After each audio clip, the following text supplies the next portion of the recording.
Hello and welcome everyone, this is Priyanka. हम NCERT की geography book के चैप्टर सेकंड को पढ़ रहे हैं। I am sure you all have seen my previous video and now you can understand the next topic. पहले के दो पार्ट्स में हम अर्थ और यूनिवर्स के ओरिजिन के बारे में पढ़ चुके हैं। अब आपको ये तो पता लग ही गया होगा कि साइंटिस्ट के रिसर्च के अकॉर्डिंग ये सारी चीज़ों का जो अभी हम जितनी भी चीज़ें यूनिवर्स में देखते हैं वो सारी चीज़ें एक एक्सप्लोजन के बाद हुई है। जैसा हमने बिग बैंग थ्योरी में पढ़ा, तो एक्सप्लोजन से जो मैटर निकला, जितना भी मटेरियल निकला, हर एक मैटर का जो वॉल्यूम था, उसकी डेंसिटी, वो हर मैटर के अकॉर्डिंग अलग अलग थी।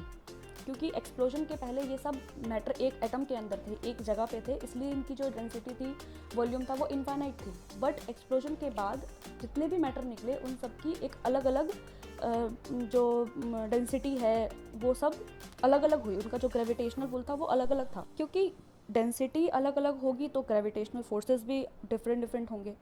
तो इन अलग अलग मटेरियल ने अपने अलग अलग डेंसिटी और ग्रेविटेशनल फोर्स की वजह से अपने आसपास की चीज़ों को अट्रैक्ट करना शुरू किया। मैटर्स अपने आसपास के को अट्रैक्ट करने की वजह से आपस में जुड़ते चले गए और इससे गैलेक्सीज फॉर्म हुई। अब समझते हैं कि गैलेक्सीज क्या है। तो स्टार फॉर्मेशन ही पढ़ रहे हैं हम, लेकिन हम उसमें पहले समझते हैं कि ये गैलेक्सीज क्या है। क्लस्टर ऑफ स्टार्स को गैलेक्सी कहते हैं। एक गैलेक्सी में बहुत सारे स्टार्स होते हैं, वो बहुत सारे स्टार्स मिलकर एक गैलेक्सी बनाते हैं। और galaxies are formed by accumulation of hydrogen gas. Nebular hypothesis में मैंने आपको नेबुला के बारे में बताया था, जो क्लाउड ऑफ डस्ट पार्टिकल्स के बारे में बताया था। तो बहुत सारे स्टार्स मिलके गैलेक्सीज बनाते हैं। जैसे हम मिल्की वे गैलेक्सी के बारे में जानते हैं, आकाशगंगा जिसको बोलते हैं। तो अब जैसे हमने पढ़ा कि बहुत सारे मैटर्स जो अपने ग्रेविटेशनल पुल से अपने आसपास के मैटर्स को अट्रैक्ट करते हैं, जिससे गैलेक्सीज बनती हैं। तो ऐसे बहुत सारे गैलेक्सीज हमारे यूनिवर्स में बन गई। इन गैलेक्सीज़ के बीच में बहुत ज़्यादा डिस्टेंस था। डिस्टेंस को मेजर करने के लिए मैंने आपको पिछले टॉपिक में बताया था, लाइट ईयर बोला जाता है। अब इस बात को समझो।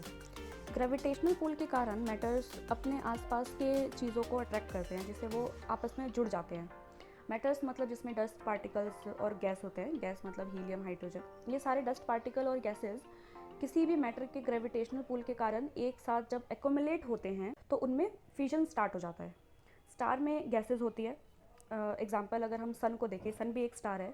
सन में भी क्या होता है, हाइड्रोजन, हीलियम होता है और इनमें कंटिन्यूसली फ्यूजन चल रहा होता है, जिससे सोलर इंसुलेशन होता है, लाइट और एनर्जी निकलती है। क्योंकि सन एक आग का गोला ही तो है। सन अर्थ के पास है, इसलिए हमें वो बड़ा दिखता है और उसकी गर्मी हमें फील होती है। तो ऐसे ही स्टार्स में एक्यूमुलेशन हुआ, जिससे नेबुला फॉर्म हुआ और क्लम्स ऑफ गैसेस बन गए, जिनकी डेंसिटी बढ़ गई और वो डेंसर गैसियस बॉडी में कन्वर्ट हो गया। और यही इसी को रीज़न दिया गया स्टार फॉर्मेशन का। According to research 5 to 6 billion years ago ही स्टार फॉर्मेशन की बात कही जाती है। तो I have finish the topic the star formation. We will continue the next topic in the next video.